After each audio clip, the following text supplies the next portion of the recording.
All right, hello and welcome in everybody. Today we have the 28th episode. I can't believe we made it this far already. 28 episodes in. We just finished our 10th week of the season. Games are still going on Monday today, but it's another wild ride, and we actually had a couple big injuries after this week.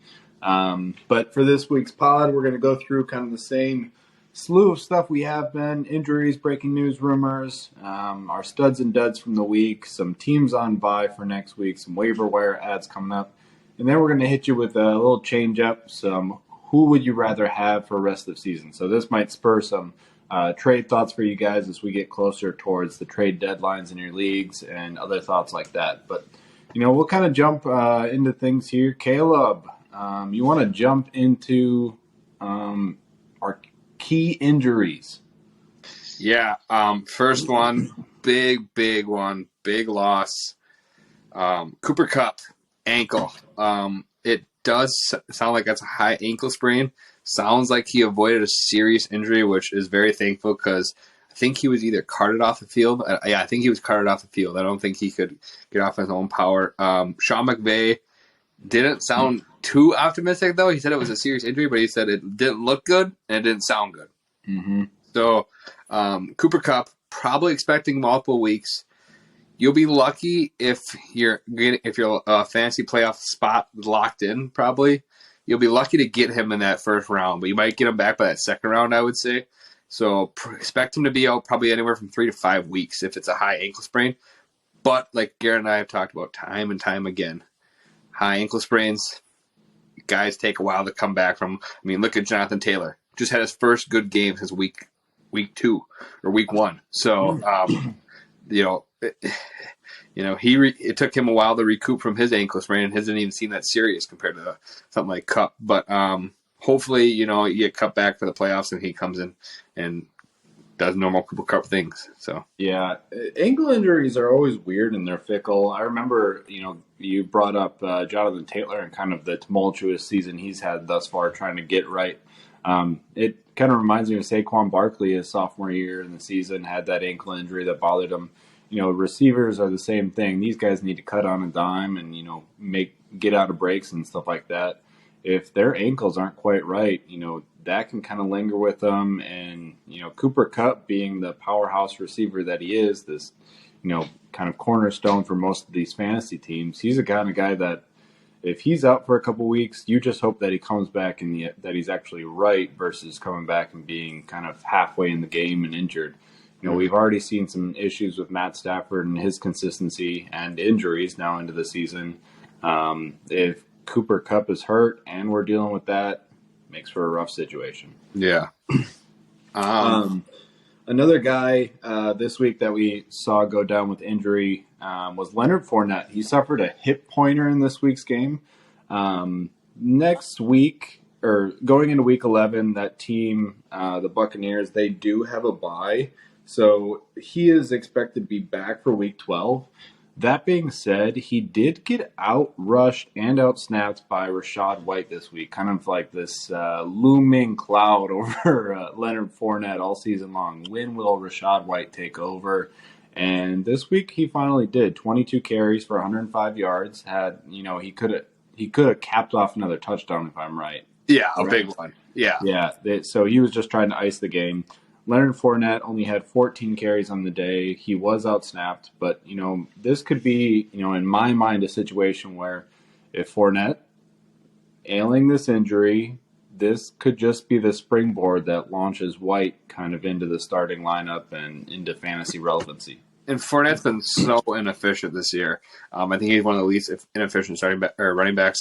That offensive line is, which we talked about last week, very poor to begin with. But, Leonard Fournette's seen so many carries this year and so many snaps and averaging only 3 yards a game or 3.3 yards a carry. Rachaad White gets his first big roll, and he is averaging over 5 yards a carry in his first big chunk of change. But one thing, some people talked about, like Fournette, White didn't do all this until Fournette got injured. No, they were literally about 50-50 in carries and snaps before Fournette went down with that hip flexor. So, I mean, either way, White would have been a big waiver wire ad for this week if he wasn't already picked up in most leagues. But we'll kind of cover, later down the road here about White a little bit into deeper. One other one, huge injury, kind of like we kind of mentioned him being injured last week. We didn't think anything of it, and it all of a sudden just like doomed upon us that, oh my God, this might be actually serious. And Kyler Murray held out of the game with a hamstring injury. And then, he tried warming up, trying to play through it. Colt McCoy comes out, leads it to a 27-17 victory over the Rams. Big win for the Cardinals. And then, Keem and Kingsbury come out today, and they say that Cardinals are going to be fine sticking with McCoy. They're going to wait until Murray is 100%. McCoy's been a solid back in the league for so long already. Not that great starter by himself, but he came in last year, if you remember right, Garrett. And I think he went 3-1 with the Cardinals in 4 games starting. So, I mean, we know what Colt McCoy does, but, he's a good pocket presence, and I didn't notice too much of a fall off in that offense, to be honest. You don't have that rushing ability like you do at the quarterback, so teams are going to, pressure you more and make him get rid of the ball, like Murray, where he can escape. But McCoy, pretty proven passer in the league for accuracy-wise, and, Hopkins and Rondell Moore both had good days benefiting from it as well.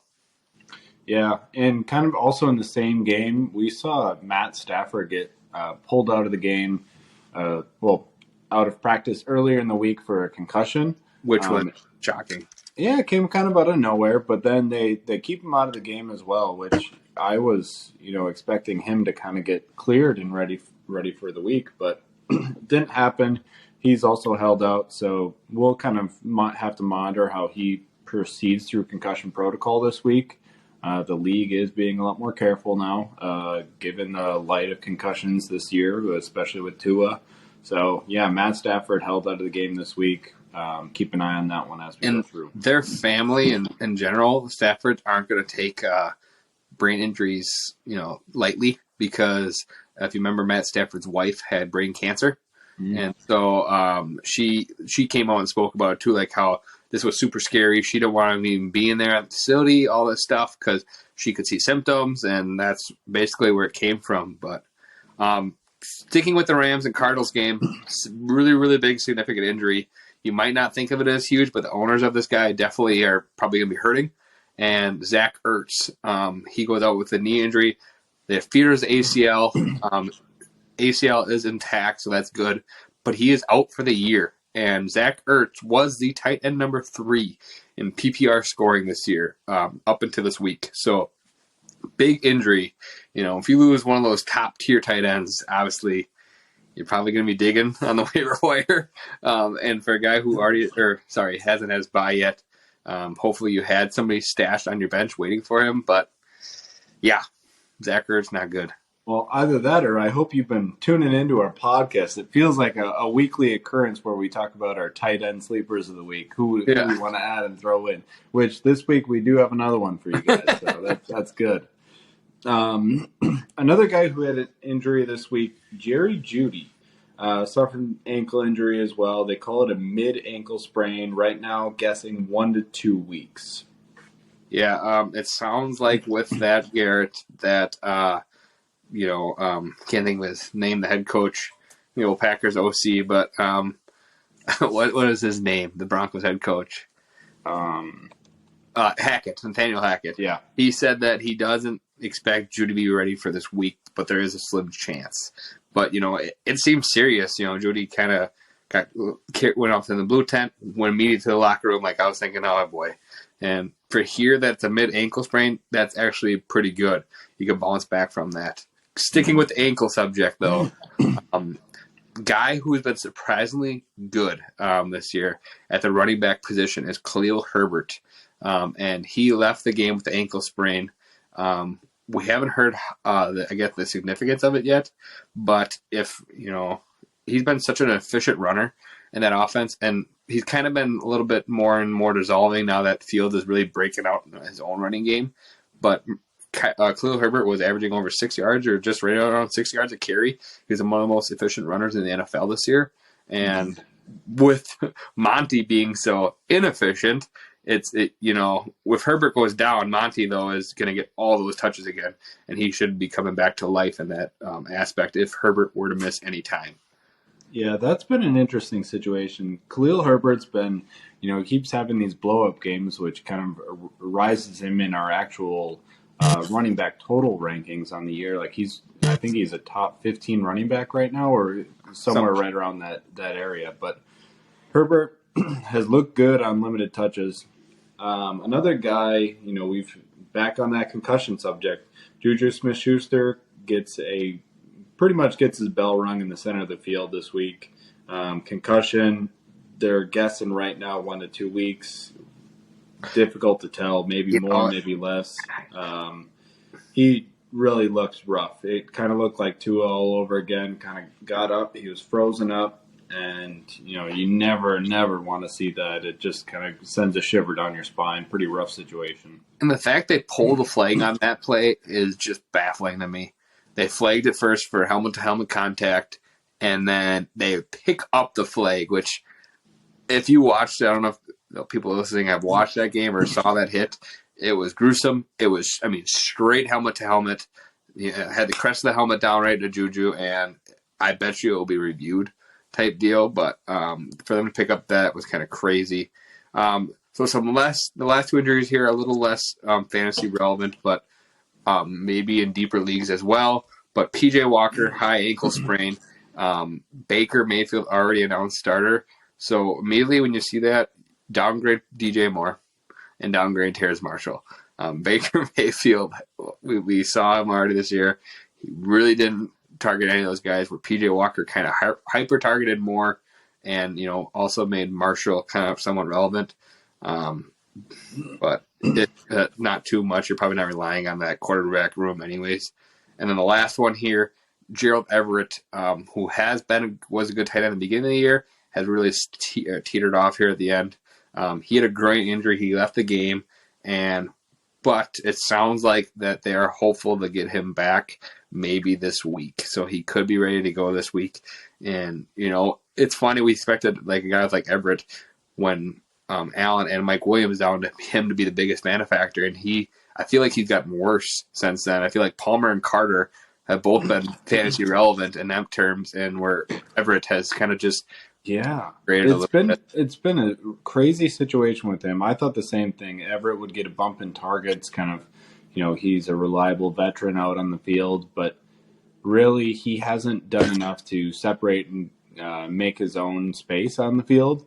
I think he was a benefactor early on in the season with those guys drawing a little bit more coverage looks and then him kind of slipping through the cracks. But, man, Everett really has not kind of shaped out the last 6 weeks or so. Yeah. And there's some kind of news we want to talk about. And, Garrett and I have covered this a little bit here and there as the week's gone on, but we label it as a running back carousel so far. And I feel like this has been just an absolute crazy year, more than in years past for running back standards, because most time you have 5 guys who almost play every single game and just dominate game in, game out. Mm-hmm. Maybe I could say 3 have been there lately for the whole season. It's just been, you get such peaks and valleys, it seems, right now at that position. And this year, more than most, I would say handcuffs have been so important. You're seeing some big name handcuffs, just ball out in general as of late. Kenneth Walker is the first one that comes to mind. Yep. Rookie. We thought Rashad Penny was going to be something still. He goes down with kind of an injury. Walker comes out, kind of a league winner type deal. Yep. Travis Etienne, kind of same thing. Yeah. Started in the secondary, complementary role, has worked himself in. Tony Pollard with Ezekiel Elliott down has been a monster lately. Not due to injury, but due to trade. Deonta Foreman has been, besides one bad week, has been 3 killer weeks. So that's there. And then, some of the rookies that are just making such an impact right away. They talked about this running back classroom not being that good compared to years past. We saw Breece Hall. He was a top 6 RB before he went down.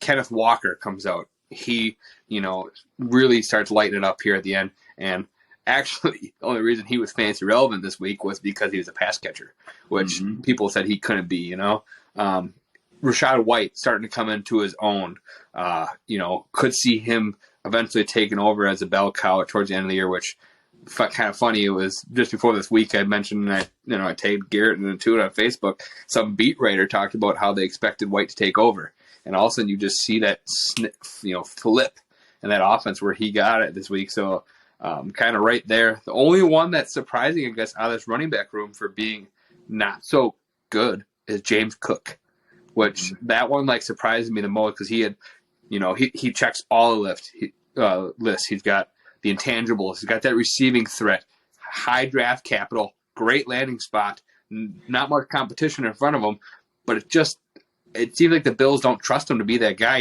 They go out and get Hines. Singletary keeps that lead role, and he's kind of been, maybe 4 or 5 snaps a game or 4 or 5 carries, touches. So that's the biggest surprising one. And then, they always talk about the running back peak, Garrett, for RBs, hitting that peak. Some of the vets that are up there in years, are some of them are going off in that way, where some of them you can see that age catching to them. I thought Dalvin Cook was starting to slow it down. And then this week he busts a huge one, has one of his normal Dalvin Cook games against a solid Bills defense. Derrick Henry can't be stopped for the most part. Alvin Kamara, we've seen, kind of wavy a little bit though. Yeah, it's funny you see a lot of the names that we've been hearing years past. Dalvin Cook, Aaron Jones also at the top this week. A guy who's kind of persevered a little bit, Jeff Wilson. We thought after the Christian McCaffrey signing and even after he got traded, it was like, all right, yeah, he's moving back towards, a complimentary role. No, he's the top dog down in Miami. Josh Jacobs, who is a guy who we kind of, the last few years he's been a steady running back too, more or less. Yeah. Never really had that peak, but this year he's really stepping into his own, had several big weeks. A lot of these guys at their peak where it feels like, they're 26, 27, 28 age that are just about to start their downhill trend are still peaking pretty well. Yeah. Garrett, so I saw a thing and I want to ask you the question here. And it was on Twitter today by a PFF analysis guy. And he asked, what's one team you don't want to touch for running backs in the NFL right now? And one immediately came to my mind. I want to see if you kind of think of the same team. One I don't want to touch right now. Nobody in their backfield. See, and this is rough because this is such a great running back hotspot in the last 6 to 8 years. The Los Angeles Rams. Oh, okay. So they weren't the first ones in my mind, and that's actually good. And they're a good team that you point out there. I was thinking Denver. Ooh, Denver's also a good one. Because, Rams, I think, is even more scrambled than Denver for who gets what for carries and whatnot. I said with Denver, the only guy I see have any value right now is Murray, and that's based off of his TD, component because Gordon is done. And they trade for Chase Edmonds, and you maybe expect a little life to him. I think he played 2 snaps. Yeah. So, I don't know. But then sticking with that running backs here, we want to give it a little news. And this one, I feel like such a weird cut. This time of the year, a guy who has played relatively well, Eno Benjamin gets cut by the Cardinals. And that was so shocking because he filled in for James Cook, and it looked on paper that he did just a good job, fine job. Maybe they just are completely handing that role over to Keontae Ingram in that second spot. But you think they would have kept Eno still based off of he's young, cheap, and he knows the playbook. My thought is that there must be something going on behind closed doors. Maybe it's an attitude issue or a culture fit thing, because for them to take a guy who's started several games for them throughout the year and straight up cut him, and he's on his rookie contract. It doesn't really make a whole lot of sense unless there was some kind of conflict. And he was a 6th and 7th round pick, 6th or 7th. So his contract is minimal. Yeah. That was shocking to see that today in the afternoon. But let's get into the juicy game of the week. Wow. You know, you want to talk about if you're one of the Bills or a Vikings fan, that last minute of that game was just crazy. Absolute madness. Yeah, this in my mind, this had shades of like the Bills and Chiefs playoff game from a year ago. Yeah. Obviously, not quite as many fireworks at the end, but the opportunities we felt like we needed to address this, right? Yeah. The game was too good. We saw Justin Jefferson come down with an unreal Moss Odell Beckham like catch where he puts one hand up and steals it away from the Bills defender when all hope was lost. Then he goes out and makes a clutch throw, tight window, really difficult, like crazy catch on the goal line where he almost slides in. They go, and then the Bills get the ball back, and then they fumble on the goal line. Somehow the Vikings scoop and score it. Like, absolutely wild. Go on the field and get a field goal in 26 seconds. And, Yeah. And get Gabe Davis on a controversial catch. Yeah. And I think the league, I don't know if they came out and said anything, but all the announcers that were doing the game were like, well, the league is going to regret not getting this one in. But yeah. It happened quick when they went from that play to the next one. Gabe Davis caught one on the sideline that was definitely could have been very easily turned the other way. They get the field goal to tie it, and then game goes into overtime.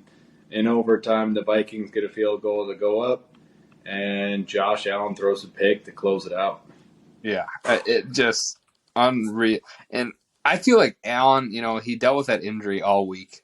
And I hate to say it because I'm a Packer fan. I'm not trying to use an excuse, but he looked good for having the arm injury. Both those picks that he threw were like, what? Nobody around Patrick Peterson for wide receiver, and he just tossed it right into his chest both times. Yeah. And it was like, that's not normal Josh Allen. And I know he has actually had, though, in the past 3 weeks, a couple of, red zone. Yeah. I think he's thrown like 5 interceptions in the past 3 weeks in the red zone. He's had a few bonehead picks this year where it's like, where was he even thinking of going with that one? Yeah, exactly. But I'm not too worried. It's Josh Allen. Well, yeah. Can we also acknowledge in that same game, T.J. Hawkinson has been on the Vikings for 2 weeks now, and he has amassed 19 targets through 2 weeks. Yeah, good trade for the Vikings. It's starting to look that way. Yeah. They are using Hawkinson way more than I expected, and way more than cracking him open way more than the Lions ever did. He has fit well in that offense. The one person who has been biggest affected by Hawkinson's trade, which we kind of mentioned and we figured he would be, is Adam Thielen. Thielen's role has really kind of decreased. He started off the year pretty good. And then I don't know if age is just catching up to him finally, or if they're just slowly working him out. Because you see KJ Osborne getting more catches, and you see Hawkinson really starting to, connect there with Kirko. Let me run something by you. Do you think that you could trade Adam Thielen for a Kamara, like 1-for-1 straight up? It depends on who's asking. Yes, for those that are listening, I did get Kamara for Adam Thielen in a deal this year. It was jaw-dropping when I saw it. Sometimes you just got to gobble things up and run with them, don't you? Yeah. I knew you were coming with that. One topic we keep covering, and I feel like this is actually going to finally be the last week we talk about it this way, and the OBJ sweepstakes. He's narrowing down his teams, and he wants to sign by the end of November. So he's basically only got 2 weeks left, and those teams that he's going to sign with are more likely going to be contenders, and they're more likely going to be those teams that are pushing at the end here. So they're probably going to want him in quickly so that they can get him evolved and get him rolling in that offense. I kept thinking Dallas is his best spot. And to be honest, they played the Packers this week. They need him because CeeDee Lamb tore up the Packers. But besides that, for wide receivers, Michael Gallup did not look too promising. Noah Brown kind of looked out of that offense. They brought in Jalen Tolbert a little bit, who had been non-existent all year. So besides Dalton Schultz and CeeDee, they didn't really look to have much for pass catching. Yeah, I think Dallas would be a fun option, and it definitely makes sense. I could also, there's been the arguments around Kansas City now with Juju getting the concussion, not knowing his status. If he's a good fit there. We watched them. Was Mecole Hardman was the one that was out this week, correct? Yep. Yeah. MVS has kind of been phased in and out of the offense. Really hasn't been a big contributor. Kadarius Toney has looked good and seems to be a benefactor as he learns more about the offense. Apparently, they say he's picked it up pretty quick. Yeah, almost had 100 yards this week in an unreal touchdown grab. One tap toe in the whole entire way. I think we can say Rams are out of the conversation, though. They're 3-7. They really do need him now that Cooper Kupp's out. But if they're 3-7, I doubt he is going to go back to them because he wants to have another shot. And unless the Rams win out, I don't see him getting into the playoffs this year. Mm-hmm. And without Cooper Kupp, I don't know how they're going to do that. But one here, a little less fancy relevant, but if you're a Kyle Pitts owner, you hate to hear it. It's the last thing you've been holding out hope for. Yeah, the Falcons do sound like they're planning on sticking with Marcus Mariota. I don't even know if Ritter will be that much of an upgrade over Mariota, but he's got to be more accurate. Mariota, I have a couple shares of Kyle Pitts, and yes, I am burnt. But you see Kyle Pitts get 8 targets a week, and only end up with 2 grabs or 3 grabs or something like that. And I know last week he had 2 catches for 36 yards or something like that on 8 targets, and he had 7 uncatchable balls thrown his way. So that means he at least snagged 1. And Kyle Pitts, I know I talked about last week, has the widest wingspan in the NFL for receiver group. So that radius is large. Yeah, and we know he's athletic. So it's kind of it's sickening when you see that on paper. It's like, oh my God, he is open. But, so kind of another little bit of a minor, but, depending on who you have, a Saints QB dilemma is going on right now. Mm-hmm. Saints, they trade, up to draft Chris Olave in the draft. Right now, their pick is looking at the 3rd overall pick. And guess who has that? They ain't no Eagles. And they need a QB direly. Right now, their top 2 QB options are Jameis Winston and Andy Dalton, and both of them are, like Garrett likes to use, a little long in the tooth. And they keep sticking with Dalton. Dalton showed some flashes there for a while, but then the past 2 weeks, he's just kind of really not been that good. His offense is not moving the ball. So it sounds like they could go back to Jameis this week. Yeah, and honestly, with Jameis, he's a little bit more of the gunslinger type, so it's better in my mind for fantasy, especially the way the last 2 weeks have gone with, Dalton. But we've seen ups and downs from both of these guys. There's good days and there's bad days. It's just, how is the offense going to chug along in spite of these two rather than with these two? Yeah. That we've seen Kamara the last 2 weeks drop a couple duds. Chris Olave has slowed down. Taysom Hill has been almost droppable. Yep, his involvement's back way down low, which you'd expect with these struggles that they'd try to get him more involved. But it's troubling. Garrett, I'll let you cover this last little bit of piece of news here because I know you like this guy. Yeah, so we got some news on Hollywood Brown. It sounds like right now the team is getting a little bit more hopeful on his return.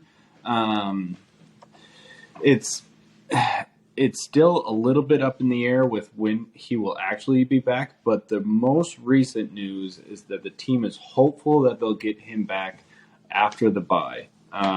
He's getting closer to coming back right now, and they said he's getting to the point where he's day to day instead of week to week, which is good. But they have their bye week 13, so a couple weeks from now. Yeah, they don't want to rush him back. They don't want to rush him back, so they are hopeful to get him back after that bye week 14, just in time for your fantasy playoffs. But honestly, Rondale Moore out there looking pretty good. DeAndre Hopkins looking pretty good. Yes, he would add an extra element to this passing attack, but honestly, they're kind of getting by right now without him. Yeah. So you want to, same thing we've been talking about. You want to see him come back, but come back healthy. And we even got a little bit of some vintage AJ Green this week. Yeah, Little red zone post up route. So, it'll be interesting to see.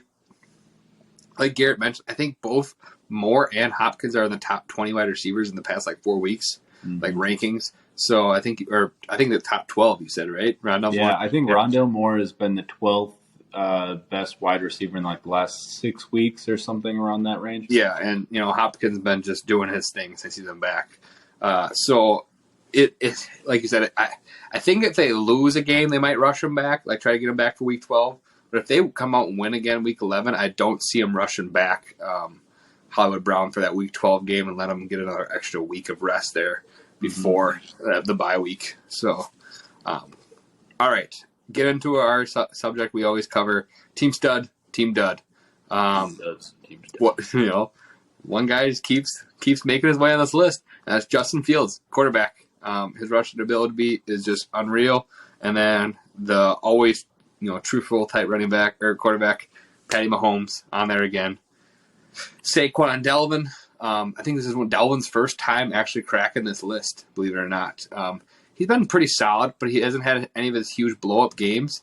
And, I think he busted it was a 70-yard rushing touchdown, which is kind of vintage Delvin Cook to break those ones. And that really did boost his day. Because he only had 14 carries on the day, which, not a ton. We saw Saquon kind of go the other direction. He had 35 carries on the day. And we'll give some acknowledgement to Jonathan Taylor, who finally had his bounce back day as well. Yeah. 22 carries, 147 yards, touchdown. Finally gets that bell cow workhorse day that you've been waiting for. Yeah. And then, 2020 draft class showing out here for the wide receiver. CeeDee Lamb, Justin Jefferson, both huge weeks. Justin Jefferson, Garrett, is it safe to say he's number one wide receiver in the NFL right now? I think so. I mean, Cooper Kupp, if he was healthy, could have made an argument. But really what he's done this season isn't quite on the level of spectacle that we've seen out of Jefferson. Jefferson's on pace for 2,000 yards right now. Just week in, week out, he comes through and just in a consistent platform for his team. And then he'll have these blowout games like this. Like the last 5 games, or the last 6 games, his worst yardage total is 98. Yeah, that's pretty good. With 193 yards this past week. So he's doing his part for his team. He's already got 1,000 yards on the year. And for a guy who started his rookie season with 1,400 yards, broke the NFL record, and then came out 1,600 yards his sophomore year, he's well on his way to getting better and better every season. Yeah. And that is just absolutely frighteningly scary. And then the brand new guy on the list finally had his breakout game. Christian Watson, 4 catches for 107 yards, but 3 touchdowns, and he should have had another one. So think about that. And if the big thing to see here with Watson, and I'm not just saying this because I am a Packer fan, go Pack Go, but Watson had a 40% target share from the Packers, and they didn't throw the ball a whole lot, but for him to play over 90% of snaps and get a 40% target share is what you were hoping for when you drafted him, to see that X factor start to come out of him. And then Cole Kmet, biggest benefactor of Justin Fields with the, becoming alive and becoming a great quarterback of late. Cole Kmet has been the biggest benefactor in that offense. He's been getting touchdowns, getting yards. I think one of the leading target guys, too, in that offense, too. Yeah. In the last 3 weeks, he has 5 touchdowns. Yeah. So that's, very, very good. Score one his rookie year, or his rookie and sophomore year. Or I think he didn't score any sophomore year. Sorry. His sophomore year. Yeah. For him to come out and get these this year, that's good. And then the always ageless wonder, Travis Kelce, back on the list again. So. Just continuous high-level performance. Yeah. Team duds. Garrett, hit us with them. Yeah, so we talked about a couple of these guys. Andy Dalton, another rough outing for him. We think it could be the end of his leash. Justin Herbert, also just a rough stretch for Herbert, who really, at the start of the year, you could have made a case for him as a potential MVP candidate kind of going into the season. I thought he's got a lot of weapons, a lot of things like that. He's really strung together a couple rough weeks in a row. This past one, a pick, one touchdown, under 200 yards. He's feeling the absence of his weapons. I will say, though, the funny thing is, I think going into halftime, Garrett, he was like 14 of 20 for 176 yards and a touchdown. So what the 49ers adjustments did at halftime was unreal. They shut down Herbert, they shut down Eckler, which the only two real weapons on that offense right now, but they did it. So another guy, Kareem Hunt, we've really just kind of seen him phased out of this offense more or less. He's still getting his touches, but he just has not been doing a ton of it. This week, only 6 rushes for 9 yards, 1 catch. So, you kind of hope to have him in that red zone role, also, getting some passes here and there, sprinkling with about 10, 12 carries. But, he's had several games. What is it? 6 games this year with over 10 carries, which kind of what you'd hope for. Yep. But just not putting it all together for your fantasy squads. No. Cordero Patterson, after another break out week last week, coming off of his injury, has a cold one this week. Chris Olave, we mentioned Andy Dalton struggles. Olave is also a unfortunate benefactor of the struggle bus, and also jumping on that train. Amari Cooper, it seems his home road splits have come again. His away game in Miami, 3 catches, 32 yards. Just all around rough evening. If you're only getting three points out of your starting wide receiver, you're not going to be too happy with him. Averaging Cooper Kupp, 9 points on away games and 14 points at home for fantasy standards. Yeah. Not great there. Not great. Yeah. Cooper Kupp, even before he went down with injury, he was already kind of off to a slow start for the game. 3 catches, -1 yards. His worst half ever in football, Garrett. Well, I mean, if he did nothing, that would probably still be better than. Yeah. Yeah. Well, and for a guy he's not just somebody you're hoping just to be okay out there. He's somebody you're relying on 20 points. To be a monster. Yeah. Not a great situation there. George Kittle, after coming off back-to-back weeks with the touchdown, this week 1 catch, 21 yards. Quiet. Yeah. Greg Dulcich for the Broncos put together a couple good string of weeks in a row, getting multiple catches and good yardage totals. This week, 1 catch, 11 yards. Yeah, that was, in a game where they lost Judy early, you expected him to be next in line for targets, and without Hamler too, and wasn't that case. Yeah. So that's just the way it goes sometimes. But all right, teams on bye this week. A couple, pretty good teams here for fantasy standards: Tampa Bay, Seattle, Jacksonville, Miami. So Miami and Tampa Bay, I would say, the biggest hurters for fantasy lineups this week due to good quarterback play, big wide receivers, and good running backs for the most part. So with that, we will crack into our waiver wire ads this week. We don't have a very long list compared to what we normally have, but we got some guys on here that if somehow they're available in their leagues, there's some real high, put some money down type on these type players. And our first guy isn't quite there, but we want to talk about it because it's surprising his stats. Yes. And he was a heavily dropped player in the last 2 weeks. Paris Campbell, owned in 27% of leagues right now. He really, really stunk it up with Ellinger. So did everybody else in that offense for the most part. But in his last 3 games with Matt Ryan, I wish Jeff Saturday would have told us that Matt Ryan was starting, because more people, like Garrett, would have snuck Paris Campbell into their starting lineups this week. But with Paris Campbell, with his last 3 games with Matt Ryan, he had 7 catches, 57 yards, and a touchdown, 10 catches for 70 yards and a touchdown, 7 catches for 76 yards and a touchdown. So averaging over 50 yards a game, over 7 catches or 8 catches a game, and a touchdown a game. So he's on a good streak right now, and it's kind of funny, and I hate to say it, but it looks like he's supplanting Michael Pittman at that wide receiver 1 role with Matt Ryan, which is shocking because Michael Pittman started off the year so hot, and everybody expected him to be so good, and he's really fallen off. Yeah. Pittman has definitely seen his struggles throughout the season, especially as things have come along. Paris Campbell has, as he's gotten healthier and has seen the field in a steady amount, seems to be gelling with Matt Ryan pretty well. Yeah. So a guy we talked about a little bit earlier, and somebody that we've kind of been pounding the drum on as a good stash, Rachaad White, owned in 56% of the leagues. At this point, he should be owned in every league, even 10-team leagues out there. This week, he had 22 carries for 105 yards. If Fournette does see a reduced workload, or if he is a little bit more injured with that hip pointer, we have seen him struggle with injuries in the past. Yep. And plus a little bit of attitude issues here and there as well. Rachaad White in a good opportunity as a dump off back for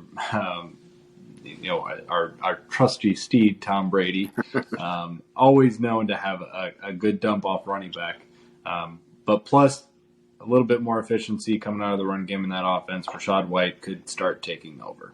Yeah, he's one of those guys that we were saying, if he's available, high dump, drop some money on him if you got a fab league, because if he becomes that lead role at the end of the year here, which is kind of looking that way, he could be a high-end RB2 in this offense, depending on what kind of volume he's getting his way. Another guy, Christian Watson, we talked about, 40% target rate, 91% snap share, 3 TD game. Packers are going to try to keep winning, so you expect him to be in this offense. He's only owned in 17% of leagues, though. He's been heavily dropped due to his injuries, which is still a concerning thing because he got evaluated again for a concussion this week. They brought him in for the 10th. He was in there for 2 plays, but they are really, really being cautious on that. So one thing to worry about there with Christian Watson. Yep. Another guy on our list, and we've pounded the drum on him as well, Isaiah Pacheco. He's only owned in 24% of leagues. This week, coming off of the team a couple games from their bye, 18 carries, and he absolutely dominated that backfield. We saw Clyde Edwards-Helaire completely phased out of that offense. Jerick McKinnon, there is an argument you could add him as a speculative add. He's seen back-to-back weeks of 8 targets and 6 catches, which is really good passing usage. And he's only owned in 25% of leagues. So between those two, Isaiah Pacheco getting 18 carries, I think, is monstrous. We've seen his snap counts in that offense kind of go up and up and up as the year has gone on. Yeah. And for an undrafted free agent, that is phenomenal. Yeah, for sure. Like Garrett said, both those guys are speculative ads. Pacheco, I would say 10 leagues or more for greater wise. McKinnon, probably 14-man leagues or greater. But McKinnon, especially in PPR leagues, he's coming into that role which we saw towards the end of the year last year. Yes. Where he was the big receiving back. And we talked about, like Garrett said, Clyde, I think, what do you have, 1 carry? Or 1 target, I think it was. Yeah. He had 0 points and 1 target. So, crazy how fast he's dropped off here. And sorry if I overstepped my bounds there. Isaiah Pacheco was not undrafted. He was a 7th rounder. Throw some respect on his name. Yeah.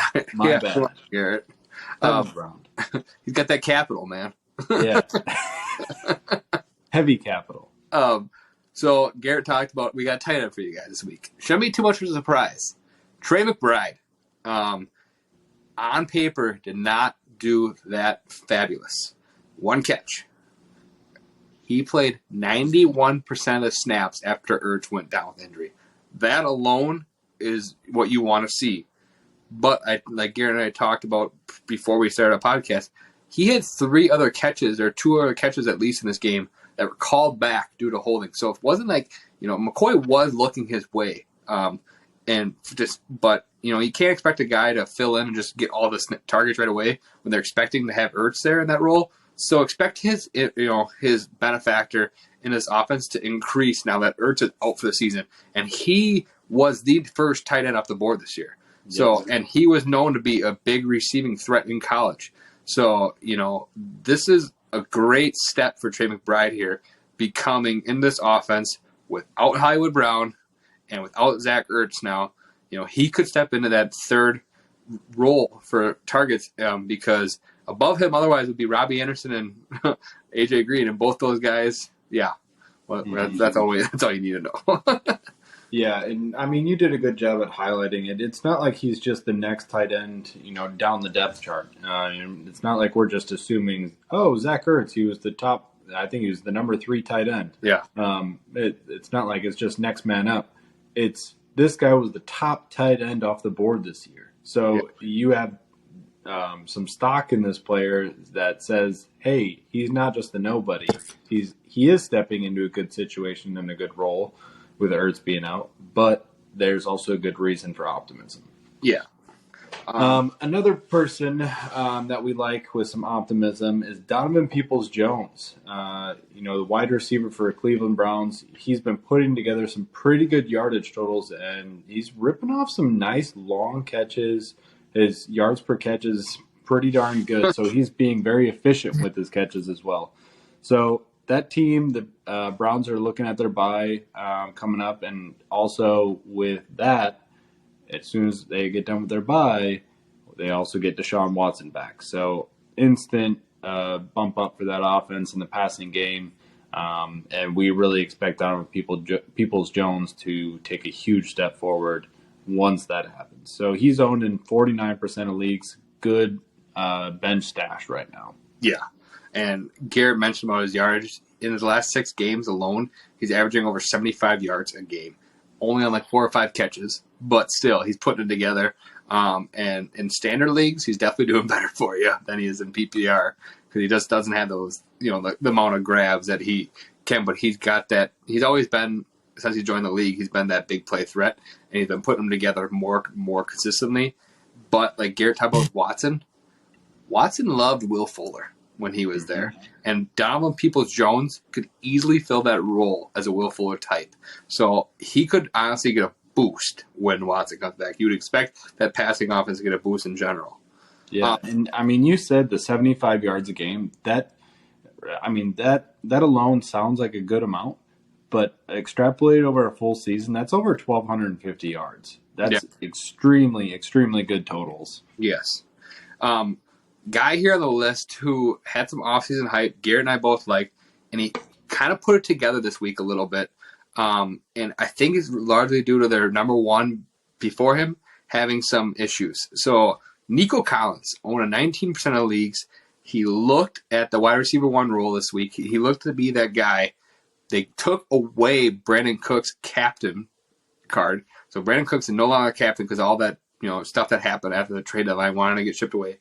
And they kind of, Cooks only had 5 targets this week, and Collins had 10. He had 5 catches on 10 targets for 49 yards, and also a touchdown. Big thing, though, too, he had 3 red zone targets. So that's, Collins is a big body receiver, but for a guy getting those looks frequently down the end zone, that's what you want because he'll start putting together some games there where he'd get that high touchdown upside for you, which you're looking for. Mm-hmm.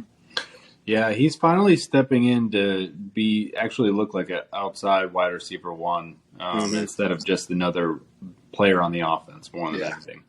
Good target totals. Another guy like we've talked about a little bit. What's that? Cover both of them. Yeah. Yeah.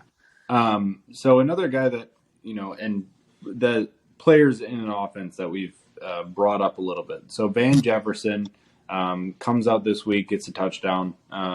Kind of later in the game, but he had 3 catches, a little bit bigger role than we've seen. And then also Ben Skoranek, same thing, expanded role in this offense. We've seen both of these guys kind of be brought along.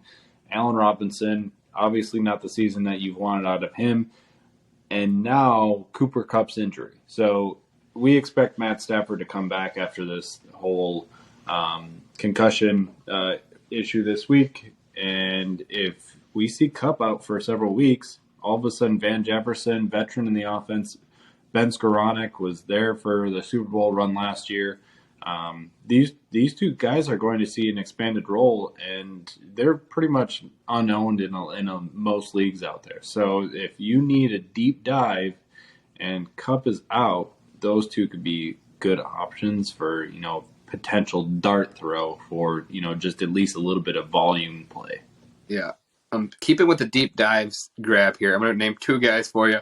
I'm not going to go into too much detail, but they should keep an eye out depending on the size of your league. I'm saying 16-man or more probably. Both these guys are only 5% or less or leagues. Nick Westbrook-Akine, Tennessee Titans, own 4% of leagues, had 5 catches on 8 targets for 119 yards and 2 touchdowns. They've been looking for a wide receiver in their offense. Traylon Burks is back. You expect it to be him. Keenan has been there the entire time. He was the biggest benefactor of having Burks back. So that was good for him. And he is worth a stash and grab in a 16-man leg or a desperation play this week. Another guy also in that desperation type play is Kendall Hinton. You remember him? Quarterback, fill in for the Broncos? Well, he's wide receiver now. And he filled in for Jerry Jeudy this week, and he had 4 catches on 5 targets for 62 yards. That's honestly not bad. He had more yards total than Cortland Sutton. He was he had the most catches in the team, but he was second in yards because Virgil had a 66-yard touchdown catch. But besides that, he was second on the team in yards, or leading the team in catches. So that is important to notice that if Jeudy does miss some extended time, he could have some appeal there in those deeper leagues. All right, so now my favorite part. I'm going to quiz Garrett, guys. And, well, not quiz, but kind of see who he likes, get his feel for the rest of the season, so who he would rather roll with. So I'm taking the 2 top dogs right away. Garrett, who would you rather have, Justin Jefferson or Tyreek Hill for the rest of the season? Gosh, this is a really tough one because, obviously you're pulling strings here on 2 terrific players. You got pretty much the pinnacle at the position. Right now, Jefferson feels like he's just getting hotter and hotter and hotter, and Tyreek Hill feels like teams just can't figure out a way to stop him. I think I'm gonna go Hill, but it's Can you choose both? Yeah, can I choose both? I think I would lean Hill just because his big play potential is a little bit better than Jefferson's. Jefferson's probably the more consistent outside threat, whereas Hill is the best deep ball tracking wide receiver in the league, not to mention the fastest. And he at any moment could take a ball to the house. But yeah, that's a tough one because he got the best of the best. All right, so some middle tier wide receivers here: Christian Kirk or Chris Godwin. Ooh, the Chris versus Chris debate. I'm going to go Christian Kirk here. I think going into the season, most people would lean Godwin, but Christian Kirk has shown that he's a consistent, viable option for fantasy, and he's a top 10 receiver this year, whether or not people want to acknowledge it or not. Yeah, he's been a steady option on that outside. He's getting consistent targets from Trevor Lawrence and is a really good option. Chris Godwin, while he's a good player, that offense is just been a lot more up and down, and there are plenty of targets in that offense, but the scoring opportunities have not been there. You think Christian Kirk has been worth the contract? I think so far. I think more than anything, they just needed to get a body in that offense, and even if they had to overpay to get him there, he might not be as good of a receiver as some of these other guys that got paid this summer and asked for raises justifiably this summer. Yeah. But, what they're paying him, they're glad to have somebody there that can help Trevor Lawrence take the next step more than anything. Yeah, now I think we talked about last week he was on pace for 1,200 yards and 9 touchdowns. I think now he's on pace for 1,300 yards and 11 touchdowns. So that's probably worth that money. All right. 2 younger running backs here. basically rookies, but one was drafted last year, just didn't play. Travis Etienne or KW3, Ken Walker Jr. Yeah, this one gets to be a little bit more difficult for me. ETN has shown big playability, but so has Ken Walker. ETN, I would have liked to see a little bit more usage in the passing game, and we actually have seen that out of Ken Walker. So even in games that the game script does change, I think Ken Walker is like about to jump in to be like one of the premier bell cow running backs in the league. If not, he's already there. He's pretty much knocking on the door right now. So Ken Walker, he's the man. So he's the one I'm going with there. Gotcha. All right, 2 tight ends who have been very consistent this year. Well, one more of late. T.J. Hawkinson or Dallas Goedert. Just one. Goddard does have a touchdown already tonight. Yeah, it's Goddard has put together a pretty decent season so far this year, and he's had a lot of good stretches of games. He had a breakout game last week, 100 yards and a touchdown. This week he's already got another touchdown. Really has shown that he's a consistent part of that offense. Now I just think that the target volume that we're going to see out of the Eagles is going to be less than we'll see out of the Vikings. And Hawkinson has got 19 targets in 2 games. So I don't think that can be taken lightly. He's stepping into a good role in that offense, and I'm going to lean Hawkinson. Okay. I think that's right with the volume, like you said, we've seen. 2 guys on our waiver wire ads here who we talked about could be some league like upside running backs here at the end. Rachaad White and Isaiah Pacheco. This one's a little bit easier for me. I'm going to go Rachaad White. Pacheco, while he is a good option and he's less owned, he's in a better offense, but that backfield is still too split, and they're still trying to get everybody involved too much. Yeah. I think there's a good shot. The 18 carries was definitely a good direction, but what Rachaad White can do in that offense. And that dump, we already talked about that dump off ability that Tom Brady brings. Rachaad White could absolutely explode down the stretch, whereas I think Pacheco could just more or less be, a guy who kind of provides somewhat Devin Singletary numbers at best. Okay. I think that's a good reasoning there. Okay, so undrafted running back to a first round running back. And I'm talking about both. Their actual draft capital and this year's fantasy draft capital. So Jeff Wilson Jr. versus Najee Harris. All right. So Najee, while he's dropped off a cliff, and Jeff Wilson has really stepped into his own light. I would go Jeff Wilson Jr. here. Okay, I was hoping you would. He absolutely sees the role. He's looked phenomenal. That offense is scoring touchdowns. They've been passing the ball extremely well. Those 2 receivers on the outside open things up.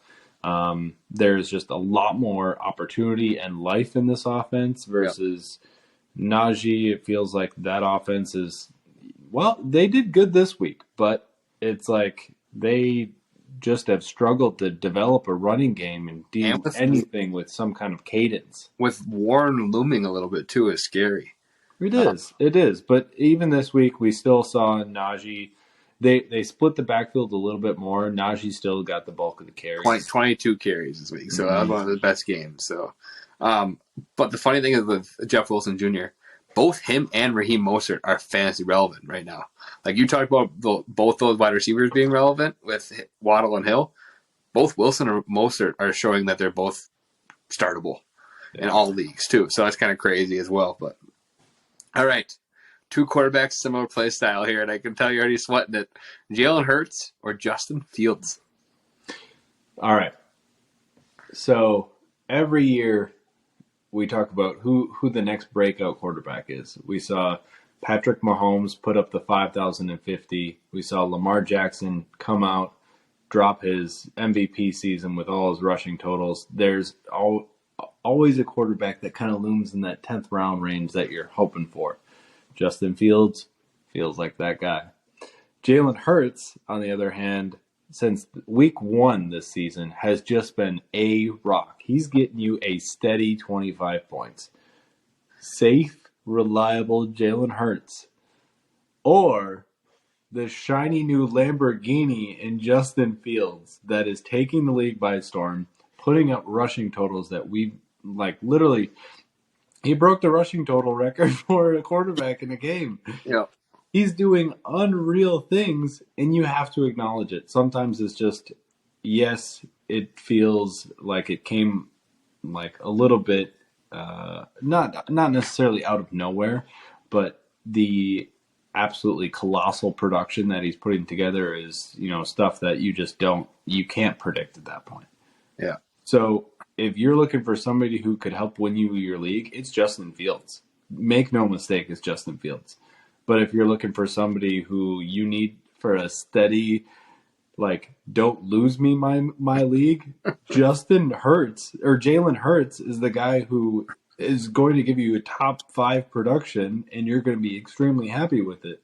It's just that Fields could provide you top 1 production. He's already got 3 TDs tonight. Jalen Hurts does. Yeah. Yeah. He's great. But, all right. So 2 underwhelming quarterbacks, I would say here. Herbert or Dak Prescott? I think this one I would have to lean Dak. Herbert, they're still dealing with too many injuries in that offense. Dak, it feels like they're kind of hitting their stride. Dak has had, as he's come back from his injury, he's gotten a little bit more on track through a couple picks. It's I just feel like he can right his ship a little bit more easily than Herbert can, who has struggled not only without his weapons, but just in general with also health issues. Yeah. He's just getting banged up. I agree. Last one here is a laughing matter. We're not going to name the fantasy analysis that made this trade, but he traded Justin Fields and JT for Dameon Pierce because he said Dameon Pierce was an upgrade. So, Garrett, who would you rather have, just JT or Dameon Pierce? Ooh, that's a tough one. Dameon Pierce has put together a phenomenal start to the season here. But JT is the kind of guy who, wins the season. He helps you win a league. Yeah. Versus where Pierce is, he's helping keep you very competitive. JT is a separator. Yes, he hasn't been absolutely phenomenal to open up the year. We saw another great game this past week. It's not just that recency bias of, oh, yeah, he just did it, so he's going to keep doing it. No, we don't necessarily know that. And this Jeff Saturday experiment could implode, and Matt Ryan could implode, but they can run that offense through Jonathan Taylor, and Jonathan Taylor can lead that offense and be the kind of guy who they lean on as the game goes on and really helps propel your fantasy team. Yeah, that was his first 20-touch game in a while, so that's big too. Jeff Saturday, you could see wanting to pound the rock, and when Taylor gets 25 touches a game, that's what you want. Yeah. But with that, guys, that will wrap up our episode for this week. Let's package that one up. Guys, week 10 in the books. Thanks for tuning in, and we'll see you next week. Oh, no.